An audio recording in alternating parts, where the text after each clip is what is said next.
Assalamualaikum warahmatullahi wabarakatuh. Waalaikumsalam warahmatullahi. Alhamdulillahirabbil alamin wal aqibatu lil muttaqin. Asyhadu an la ilaha illallah wa asyhadu anna Muhammadar Rasulullah. Allahumma shalli ala Muhammad wa ala ali Muhammad. Pemirsa iNews TV Kaltim yang dimuliakan Allah Subhanahu wa taala, bersama kami kembali dalam program acara Cahaya Kolbu. Pada kesempatan hari ini kita akan dibersamai Ustadz kita, Ustadz Aslam Abu Hanifah dari Pusat Studi dan Dakwah Provinsi Kalimantan Timur. Pada kesempatan ini kita akan membahas tentang mewujudkan kesalehan sosial. Bersama kita Ustadz Aslam Abu Hanifah. Assalamualaikum Ustadz. Waalaikumsalam warahmatullahi wabarakatuh. Semoga sehat. Alhamdulillah, amin.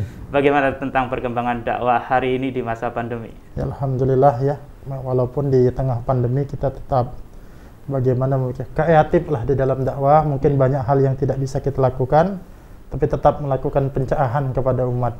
Alhamdulillah. Alhamdulillah ya. Kita bersyukur bahwa Pusdai mewarnai dakwah di Provinsi Kalimantan Timur, terutama di daerah-daerah terpencil. Ya. Dan saya lihat kemarin ada berita besar di Basnas Provinsi Kalimantan Timur, ada sinergi di sana ya. Ya, alhamdulillah. Ya. Alhamdulillah. Kita hari ini akan membahas tentang mewujudkan kesalehan sosial. Silakan Ustadz memberikan pengantar. Ya. Assalamualaikum warahmatullahi wabarakatuh. Waalaikumsalam. Bismillah walhamdulillah wassalatu wassalamu ala rasulillah wa ala alihi wa sahbihi wa mawala. Pemirsa iNews TV Kalimantan Timur yang dimuliakan oleh Allah Subhanahu wa taala. Ada satu hal yang mesti kita pahami ketika kita dituntut untuk menjadi manusia-manusia yang saleh atau menjadi muslim yang saleh, itu sesungguhnya tidak hanya dalam lingkup pribadi kita untuk menjadi saleh. Makanya sering diungkapkan saleh wal muslih.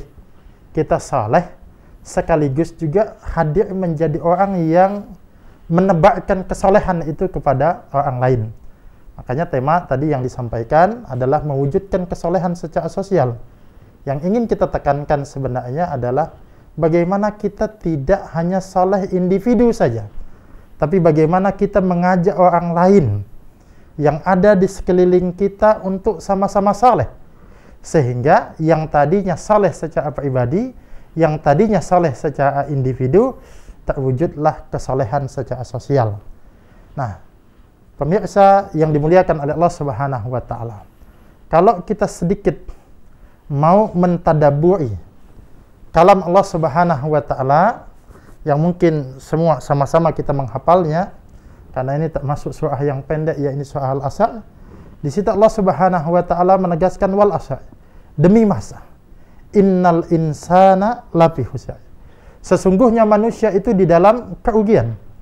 Artinya semua manusia siapapun dia itu akan mengalami kerugian kecuali 4. Ya, kecuali orang yang melakukan 4 hal. 4 hal ini ilal ladzina amanu wa amilus shalihat.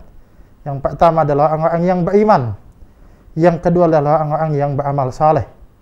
Wa tawassaw bil haq. Saling menasihati akan kebenaran. Wa tawassaw bis sabr, dan juga saling menasihati akan kesabaran.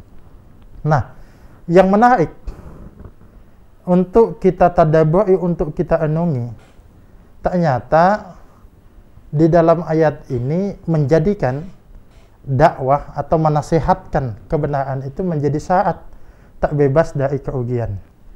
Sebab kan kalau kita ingin melihat sederhana, harusnya pada 2 poin yang awal itu sudah cukup. Illal ladzina amanu wa amilus shalihat. Seseorang itu beriman, kemudian beramal saleh. Ya. Harusnya sudah cukup. Dia beriman, dia beramal saleh, bukankah dia itu sudah orang yang baik? Ya. Tapi ternyata kalau melihat dalam konteks ayat ini, beriman dan beramal saleh itu belum cukup untuk membebaskan kita dari kerugian. Ayat ini mengharuskan lagi, mensyaratkan kita kembali untuk tak bebas dari kerugian. Itu adalah nasihat menasehati akan kebenaran. Ini yang saya katakan, nasihat menasehati akan kebenaran ini adalah proses pendistribusian dari kesalehan secara individu menuju kepada kesolehan secara sosial. Nah, proses pendistribusian kesolehan inilah nanti yang disebut dengan dakwah. Ya, jadi kalau kita runut, kemudian beriman. Ya, kalau saya boleh mengilustrasikan sedikit bahwa manusia itu seperti dia berada di dalam kerugian itu. Kalau dia punya sesuatu, misalnya ada pulpen di sini, ya. Kalau dia baru beriman, baru dia bebas sedikit. Bebas dari kerugian tapi belum total. Kalau dia beriman dan beramal soleh, baru setengah. Dia bebas dari kerugian. Kalau dia berdakwah, ya, kemudian dia tak bebas tapi belum total. Sampai nanti yang keempat, yaitu dia bersabar, baru dia tak bebas sama sekali dari kerugian itu. Nah, ini juga menarik, ya, pemirsa News TV yang dimuliakan oleh Allah Subhanahu wa Ta'ala. Di dalam mendistribusikan kesolehan secara sosial ini, kita dituntut selanjutnya untuk sabar.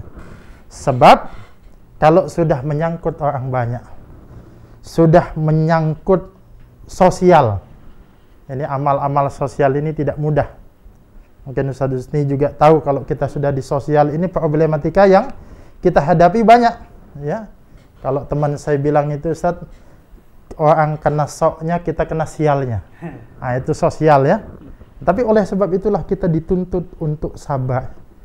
Nah, jadi di dalam mewujudkan kesolehan sosial ini, kita dituntut untuk kesabaran. Nah, kalau kita melihat seandainya kita mau merenungi ayat ini dengan baik saja, insya Allah kita menjadi pribadi-pribadi muslim yang unggul, insya Allah, ya. Sebab Al-Imam Asy-Syafi'i rahimahullahu ta'ala ketika mengomentari ayat ini, beliau mengatakan, lauma anzalallah ala khalqihi illa hazihi surah lakafathum. Seandainya Allah Subhanahu wa Ta'ala tidak menurunkan, ya, satu surah, ya, kepada manusia kecuali surah ini saja, Al-Asr ini saja, niscaya sudah mencukupi. Yang dimaksud bukan dengan surah ini kita memahami Islam secara keseluruhan, tapi paling tidak dengan memahami, ya, ayat ini dengan baik, kita bisa mewujudkan Islam di tengah-tengah masyarakat itu, bukan kemudian kita nikmati secara pribadi saja, tapi kemudian kita bisa sama-sama soleh. Nah, ini mungkin poinnya sebagai pengantar kita. Tadi saya katakan kita tidak dituntut hanya soleh secara individu saja, tapi kemudian kita juga dituntut soleh secara sosial. Bukan soleh, tapi muslih, ya. Kalau soleh hanya untuk ibadah, tapi muslih orang yang mewujudkan kesolehan secara menyeluruh. Nah, kalau kita lihat Rasulullah Sallallahu Alaihi Wasallam itu kan kalau yang dipikirkan hanya individunya saja. Bukankah di Makkah itu sudah cukup? Karena Rasulullah dipersilakan kalau cuma ibadah, kalau cuma mau sholat, monggo di Ka'bah itu dipersilahkan oleh orang-orang musyrik. Tapi karena yang diinginkan oleh Rasulullah dan ini menjadi perintah Allah Subhanahu wa Ta'ala, bukan hanya ritual saja, ya, bukan kesolehan secara spiritual, tapi juga sosial. Maka ada tuntutan-tuntutan yang tidak bisa dilakukan di Makkah saat itu. Akhirnya menuntut, ya, Rasulullah untuk hijrah ke Madinah. Sehingga di Madinah itu wujudlah kesolehan secara sosial. Oke, menarik sekali, ya, Ustaz. Pemirsa yang dimuliakan Allah Subhanahu wa Ta'ala, kesalehan sosial ternyata sangat menantang dan menarik untuk kita dalami. Insya Allah pada segmen yang kedua nanti akan kita dalami masih bersama Ustadz kita, Ustadz Aslam Abu Hanifah dari Pusdai Provinsi Kalimantan Timur.